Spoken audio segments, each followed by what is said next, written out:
Welcome to Final Fantasy XVI review, you lost bastards. Key was provided by Square Enix and I have finished the game, all the side content and started to play New Game Plus to see if there are any significant changes.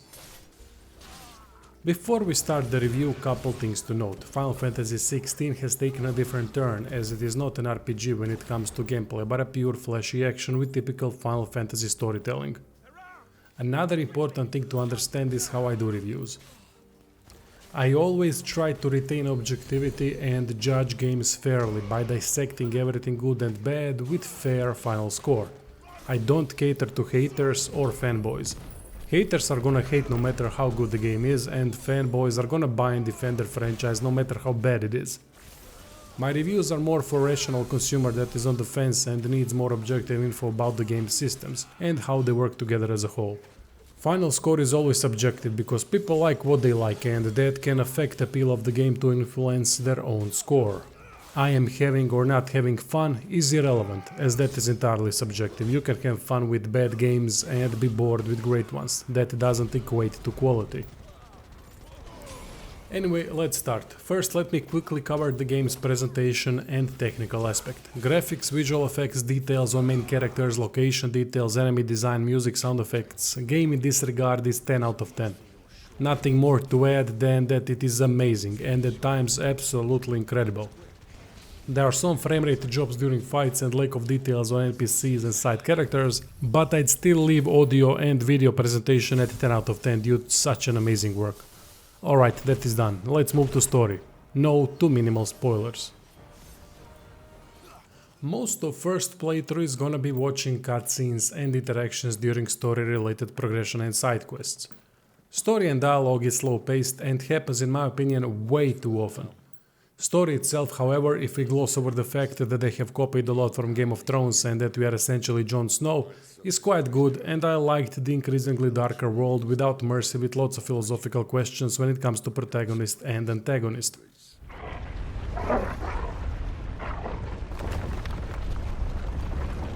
And once again does my creation stray from the path laid before it. Steeped in conceit, you fancy yourself a god. You embrace Logos. But we will put an end to this hubris. What are you talking about? Final Fantasy has always done this, gone into philosophy to give people playing something to think about. I really like that, and it has a lot of good points about God's freedom and strength of will. There are a couple major stories intertwined and showcase true deceptive nature of humans, even while facing extinction. Kingdoms trying to up one another, opportunities defecting from one kingdom to another. Plenty of intrigue and interesting stories between characters leading their nations. Good stuff.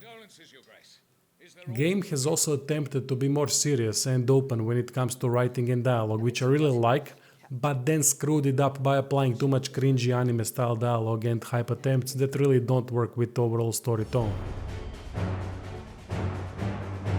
You'll get no pity from me, Kuka.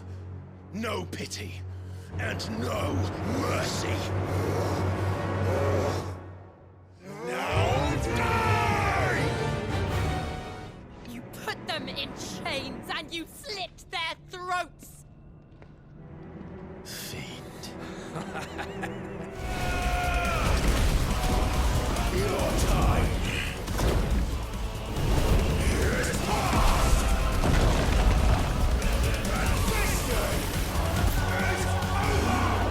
Vast majority of the time when such interactions occur, you're gonna be face palming and rolling your eyes because it works against the game, because you are patiently and with interest listening to interactions between important characters talking about their diabolical plans and future of this world that was in completely different tone to have one dum-dum then say something cringy as hell in attempt to hype things up. One time they have nailed anime hype is during the final fight. It is epic in so many ways. Other than that, a big minus. Even anime fans gotta admit that the game acts at times like it desperately wants to find moments to include such cringe even though it doesn't have to, as it doesn't work well. Clive fights same type of big bosses, dominance throughout the game, and every time he faces one he needs to say what? Or what is this madness? After seeing them do exactly the same thing as the previous boss and after he has learned about dominance, knowing what they can and will do. Next phase he does what again? If boss has third phase, you bet your ass he goes same version of what again? There are also a lot of cringy attempts at hype one-liners that fall flat. One more thing that I didn't like are last second convenient plot changes like we weren't expecting it anyway. Antagonist is nicely done and quite creepy in appearance and voice. During ending you'll see how truly powerful he is and how diabolical is his plan. Protagonist is okay, but nothing special. He is not as quiet and emotionless as most other protagonists in Final Fantasy series and feels more human, but he does resemble Jon Snow in this regard as well. Side characters like Sid and Gav are far more interesting and add so much more to story and interactions. They try to ease all the heaviness and succeed at that. Unfortunately, there are a couple planks of wood in the game for whatever reason, like Jill. No charisma whatsoever, no personality traits either. Overall, I would rate story as great, even with obvious problems like too many dialogue and cutscene interactions that destroy gameplay pacing, which is something I'm gonna mention later too. Couple weak characters, many good and couple great ones, interesting main plot and side plots, sporadic cringy anime hype dialogue, dark and gruesome world, some good philosophical questions, weak attempts at emotional moments like Clive sobbing and crying that is done really bad. Many things that were good to great and couple bad aspects of storytelling. Gotta say that ending at first was great, but then they didn't offer solution to one of most important problems that we have been battling since start of the game. If the game had a bit less cutscenes and dialogue and without anime cringe, story overall would be amazing. For me it is good like this, but not amazing. I guess younger you are, more of the cringe you can take without yelling at the screen, "Are you retarded?" But with age, couple childish tones mixed with majority of serious storytelling affects the experience to a bigger degree. World of Final Fantasy XVI looks beautiful and really kept me interested into seeing new locations aesthetically and what they have to offer when it comes to enemies. Game is mix of linear with limited open world. Side content consists of many side quests and hunts for special monsters. Rewards are crafting materials, usually as whole itemization, and crafting is pathetic, so it is only thing you can get aside from few amulets. Hunts are always interesting to see what kind of unique enemy there is to face, but big problem is lack of any challenge, which I'm gonna cover in gameplay section.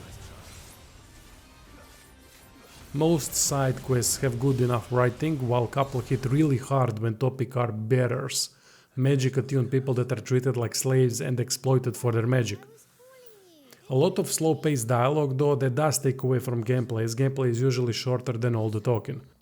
In some quests it works, but when combined with slow and too frequent story interruptions, gameplay takes a back seat time spending wise. You turned into a rock. I only made you do a bit of magic. You knew you were my favorite. None of the other Chloes had pretty hair. It could be months before Dad gives me another one. I have to wait until they're too tired to work anymore. Is that all she was to you? A plaything? Do you really not care that she's dead? She's not dead. She's a rock. Cool feature is active time lore. At any point, be it story cutscenes, side quest dialogue while roaming around, you can press touchpad and click on related topics to get to know things better. I love this feature as it helps tremendously with following story and characters. Now to get to gameplay, which is combat. Combat is flashy and full of cool and epic visual effects. Combos can be stringed together as there is enough abilities to choose from. Main mechanic is the stagger one. By staggering, an enemy damage modifier appears that can be increased with more hits landed. So combat comes down to using abilities to stagger the enemy fast and then unleash hell. Defensive options are dodge and with Titan block, with counter-attack options for both. Abilities are really cool and connected to each icon or summon, however you wanna call it. There are 7 icons in total, with each having 4 abilities with one unique mechanic. Good amount to choose from. Combat system itself is not a problem as it has a lot of potential. Main issue is lack of challenge and how fights play out. AI is not good enough as enemies don't have ways to counter you and every time fight is just simple ability spam without any tactics or strategy needed. There is no depth to combat even though different abilities and combo stringing would suggest so. It's just the way it plays out, always the same. Visual effects that frequently also obscure enemy attacks and cool factor are gonna keep you engaged for some time, but encounters get boring eventually except for boss fights and hunts. Biggest reason for this is lack of any sort of challenge. New game or New Game Plus you won't be tested. Maybe towards the end of New Game Plus you could be, but game does not merit a second playthrough as there is nothing to gain from it due to lack of progression systems and challenge.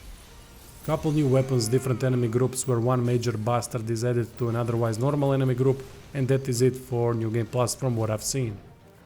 This is one of the dumbest things I've seen yet. Attempt to relegate any sort of potential to challenge to New Game Plus. So they are wasting my time on whole first playthrough which took around 50 to 60 hours just to have some sort of challenge in New Game Plus.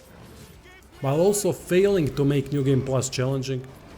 Regardless of New Game Plus difficulty fail, what kind of an idiot thinks that it is a great idea to remove any sort of challenge from whole first long playthrough, even when choosing non-story difficulty?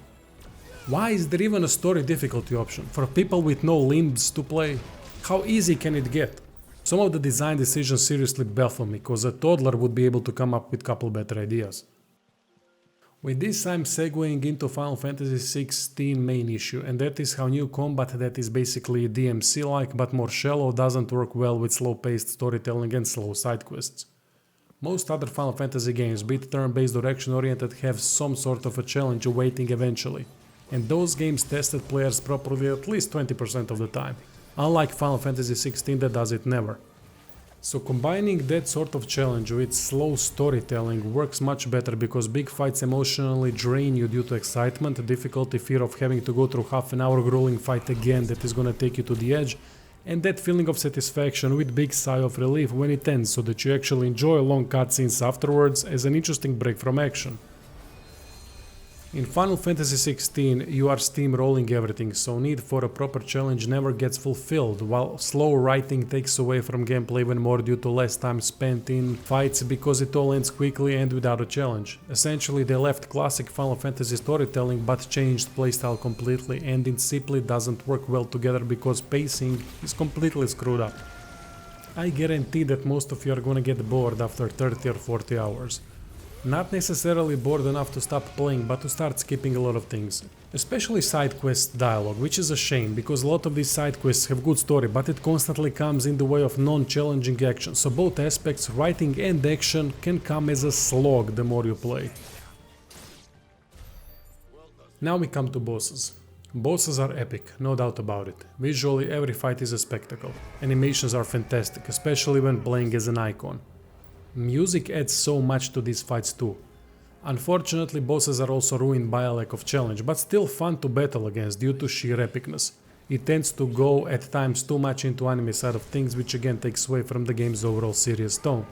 By that I mean boss gets pissed off and from that more powerful, then you do, then the boss does it again, then you again, and here we are at third phase of a fight.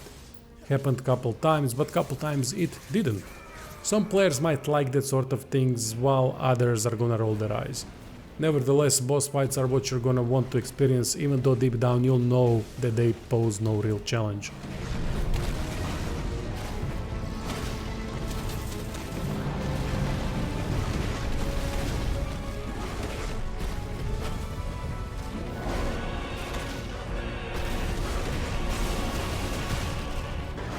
Last thing to talk about is character progression. In a game like this, levels, progression and itemization are not required at all. These systems serve no purpose if done like this. Seems to me they have slapped them on a game just to say that there is something more to character progression, but there isn't. Leveling up automatically levels Clive, so there is no build freedom. Only thing you can do is spend points on abilities, slot them for use, and apply amulets that boost abilities or increase experience, ability point or Jill gain. By the way, you don't need Jill boosts. Economy sucks too. I don't know what to tell more about this, as there is nothing to tell due to shallowness. Progression system means fuck all with combat that plays out like this. Character progression and itemization are 2 out of 10 at best. At least we get to choose abilities to slot, and abilities are cool for the most part, and that is the only thing preventing 1 out of 10 score for these terrible and unnecessary systems. Just think about this, what would be the difference without levels and no items to equip? None. There you go, now you understand how pointless it is. Time for final verdict. In early review I gave the game 7 out of 10, which means a good game despite its obvious flaws. For me there was writing on the wall that game could be potentially an 8 if some things improve, or 5 to 6 if it gets worse.